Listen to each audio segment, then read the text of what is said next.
بسم اللہ الرحمن الرحیم۔ السلام علیکم پیارے دوستو، یہ واقعہ کچھ اس طرح سے ہے کہ عراق میں ایک تاجر رہا کرتا تھا جس کو اللہ تعالیٰ نے بے پناہ جانوروں اور دولت سے نوازا ہوا تھا۔ وہ جانوروں کو بیچنے کا کاروبار کرتا تھا، ان کو پالتا پوستا، ان کی دیکھ بھال کرتا، اچھی غذا کھلاتا اور حلال طریقے سے بیچ دیتا۔ اس وجہ سے اسے ایک جگہ سے دوسری جگہ جانا پڑتا تھا۔ ایک بار ایسا ہوا کہ اس نے اپنی بکریوں کو دوسرے شہر جا کر بیچنے کا فیصلہ کیا۔ اس نے اپنے بیٹے سے کہا کہ میں یہ بکری بیچنے کے لیے جا رہا ہوں۔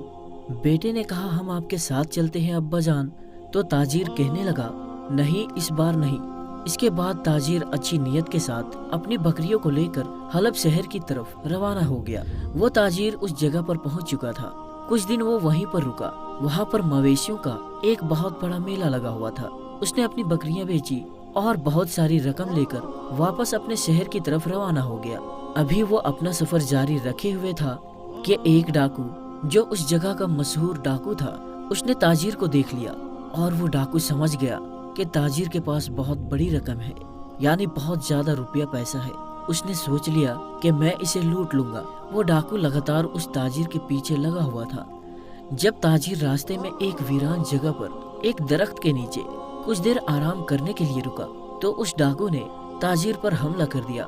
اس کی گردن پر اپنا خنجر رکھا اور کہنے لگا جو کچھ تمہارے پاس ہے نکال کر میرے حوالے کر دو۔ اس نیک انسان نے ادھر ادھر دیکھا اور شور مچایا کہ کوئی اس کو بچا لے، مگر اس ویران جگہ پر اس کی آواز سننے والا کوئی انسان نہیں تھا۔ اس نے خاموشی سے اپنا تمام مال ڈاکو کے حوالے کر دیا اور کہا اب تو مجھے جانے دو، لیکن ڈاکو کی نیت بدل چکی تھی۔ اس نے کہا نہیں، میں تجھے مار ڈالوں گا۔ تاجر نے کہا تم نے میرا تمام مال لے لیا، اب تمہیں میری جان سے کیا غرض ہے؟ میرے چھوٹے چھوٹے بچے ہیں، مجھے قتل نہ کرو۔ مگر ڈاکو پر خون سوار تھا۔ تاجر نے اس کی منت سماجت، مگر ڈاکو نے کوئی پرواہ نہ کی اور اس کو قتل کرنے لگا۔ تاجر نے دائیں بائیں دیکھا کہ اس کی کوئی مدد کر دے، مگر وہاں کوئی انسان موجود نہیں تھا۔ اچانک اس کی نظر اوپر درخت پر گئی جس کے نیچے وہ آرام کر رہا تھا۔ اس نے وہاں پر دیکھا کہ دو کبوتر بیٹھے ہوئے ہیں اور اس کی طرف دیکھ رہے ہیں۔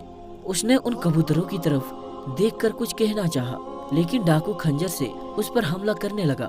اچانک تاجر نے بڑی مشکل سے ان کبوتروں کو مخاطب کیا کہ اے کبوتروں، گواہ رہنا کہ مجھے اس نے بے رحمی سے مارا ہے، میرے حلال کمائے ہوئے مال کو اس نے چھین لیا ہے۔ تم گواہ رہنا اور میرے بچوں کو میرے بارے میں بتا دینا۔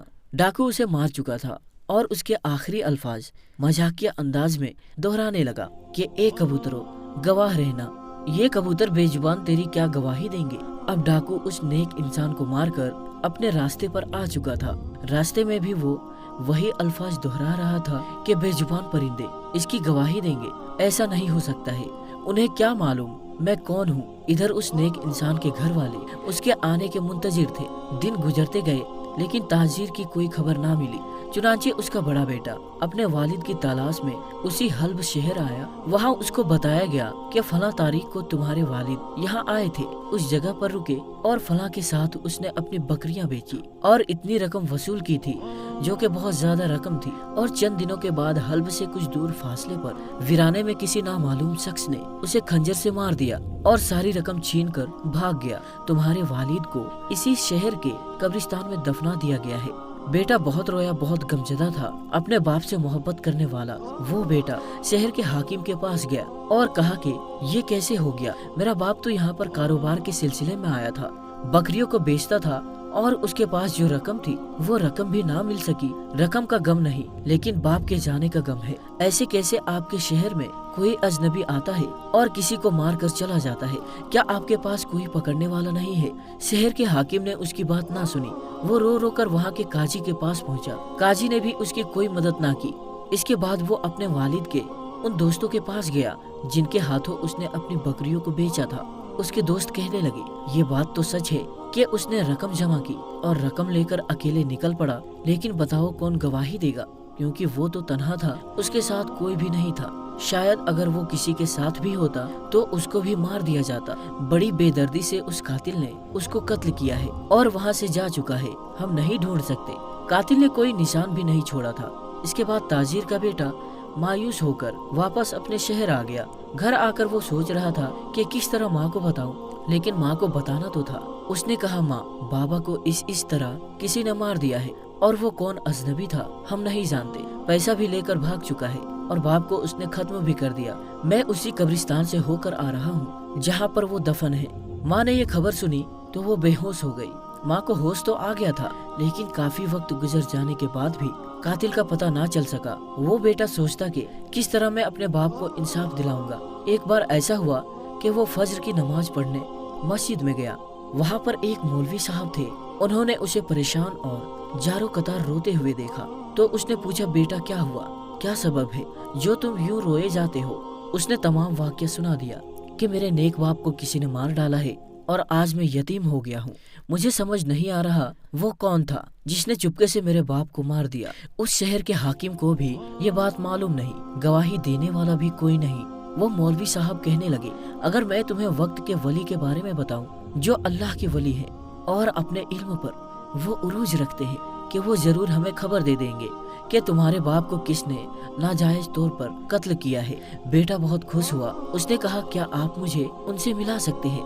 मौलवी साहब के साथ वो अल्लाह के वली के पास पहुँचे। अल्लाह के वली उस वक्त इबादत कर रहे थे। बेटा चुपके चुपके रोए जा रहा था। अल्लाह के वली ने अपनी इबादत से फारिग होकर कहा, बेटा गम ना करो, इंशाअल्लाह गवाही वो देंगे तुम्हारे बाप के कत्ल की, जिसके बारे में उस अजनबी को भी गुमान नहीं। तुम देख लेना, अल्लाह ताला की रस्सी जब खींचती है तो बड़े से बड़े मुजरिम अपनी गर्दन को नहीं बचा सकते हैं। तुम देख लेना, वो पकड़ा जाएगा और अपने मुंह से खुद उगलेगा। बेटे को इत्मीनान आ गया था। कई साल बाद किसी ने उसके दिल को तसल्ली दी थी। अब यहाँ पर आप उस डाकू के बारे में सुनिए। वो डाकू ये भूला नहीं था कि उसने उस नेक ताजिर को कत्ल किया है। जब भी वो किसी कबूतर के जोड़े को देखता तो उसे उस नेक ताजिर के अल्फाज याद आ जाते कि ए कबूतरों गवाह रहना। बेजुबान कबूतरों को गवाह बना दिया। अरे मुझे कौन पकड़ेगा, आज मैं शहर का अमीर तरीन आदमी हूँ, मेरे बराबर कोई नहीं आ सकता है। एक मर्तबा उसके किसी करीबी रिश्तेदार के यहाँ तकरीब थी। वो खुद भी अमीर आदमी था, उसका रिश्तेदार भी पैसे वाला था। वहाँ पे बहुत से नामी गिरामी लोग मौजूद थे। खाना लाया गया और वहाँ पर तरह तरह के खाने चुने गए। उस कातिल के सामने भी एक बड़ा सा थाल रखा गया। जब उसने थाल से ढक्कन उठाया तो सामने दो बड़े कबूतर भुने हुए पड़े थे। उस आदमी ने एक लंबी सांस ली और उसकी आंखों के सामने एक दरख्त, उसके ऊपर बैठे हुए कबूतर का एक जोड़ा और एक लाश घूम गई। उसके कानों में उस नेक ताजिर के अल्फाज गूंज रहे थे कि ए कबूतरों गवाह रहना। और फिर उसने ना चाहते हुए भी एक जोरदार कहकहा लगाया। जोर जोर से वो हंस रहा था। लोग उसे पागल समझने लगे। लोगों ने देखा कि ये इसको क्या हो गया है। अब उसने कबूतरों की तरफ इशारा किया और फिर जोर जोर से हंसने लगा। वो दावत को भूलकर, खाने को भूलकर लोगों को कत्ल का वाक़या सुनाने लगा। उसने एक एक बात मुकम्मल तफसील से लोगों को बता दी। लोग हैरत जदा की उसकी बातें सुन रहे थे। जैसे ही उसने अपने राज को अपने मुंह से खोला तो उसे एहसास हुआ कि मैंने ये क्या गलती कर दी है। बरसों से जिस बात को लोग भूल चुके थे और लोगों को पता ही नहीं था कि मैंने उस ताजिर को मारा है, और मुकदमा बंद हो चुका था। यहाँ तक कि काजी ने भी अपना हाथ हटा लिया था। और अब खुद मैंने चर्चा कर दिया इस बात का, लेकिन अब तीर कमान से निकल चुका था। चंद घंटों में ये बात हल्ब के लोगों की जुबान पर थी। शहर के हाकिम को भी इत्तला मिल गई। उसने फौरन उस कातिल को गिरफ्तार करने का हुक्म दिया। उस दावत में शरीक लोगों को गवाही के लिए तलब किया गया। उन्होंने अपने अपने बयान दिए। मुजरिम को बुलवाकर गवाहों के बयान सामने रखे गए। उसके पास एतराफ करने के सिवा कोई चारा नहीं था, जिसने खुद अपने मुंह से उगला था। अब वो कैसे ये कह सकता था कि मैंने ये नहीं कहा है। काजी ने मुजरिम को फांसी की सजा दे दी। फांसी से एक दिन पहले मुजरिम से उसकी बीवी अपनी अलविदाई मुलाकात की और उसने पूछा कि जब इतने सालों से तुम्हारे इस जुर्म के बारे में लोगों को पता नहीं था, मैं भी नहीं जानती थी, तो फिर कैसे तुमने इस राज को फाश कर दिया। उसने जवाब दिया, मुझे नहीं पता, मुझे ऐसा लगा कि एक बुजुर्ग हस्ती मेरे सामने है। बहुत नूरानी चेहरा था। वो मेरे सामने आए और उन्होंने ना जाने क्या पढ़कर मेरे मुंह पर दम कर दिया कि मैं उसी वक्त बोलने लगा। मैंने वो सब बोला जिसको ना कहने की मैंने कसम खाई थी। अगले दिन सुबह सवेरे उसकी फांसी के मंजर को देखने के लिए बेशुमार लोग जमा थे। उनमें उस नेक ताजिर का बेटा भी था। उसे मालूम हो गया था कि कातिल गिरफ्तार हो गया है, उसे पकड़ा जा चुका है। वक्त के वली ने जो कहा था वो बात सच साबित हो चुकी है, लेकिन अभी एक हैरत ज़दा मंजर बाकी था जो सबने अपनी आंखों से देखना था। जब उसकी गर्दन में रस्सी डाल दी गई तो उसने कहा, लोगों, मेरी जुबान से वो अल्फाज नहीं निकले थे, बल्कि वो कबूतरों की जुबान से निकले थे। वो 2 कबूतर जो उस दरख्त पर मौजूद थे, जो मुझे मारते हुए देख रहे थे, और वही दावत के रोज मेरे सामने थाल में पड़े हुए थे, लेकिन मुझे नहीं पता वही कह रहे थे। मेरे मुंह से वही अदायगी हो रही थी। लोग उसको समझ रहे थे कि इसका ज़हनी तवाज़ुन बिगड़ चुका है, यानी ये पागल हो चुका है।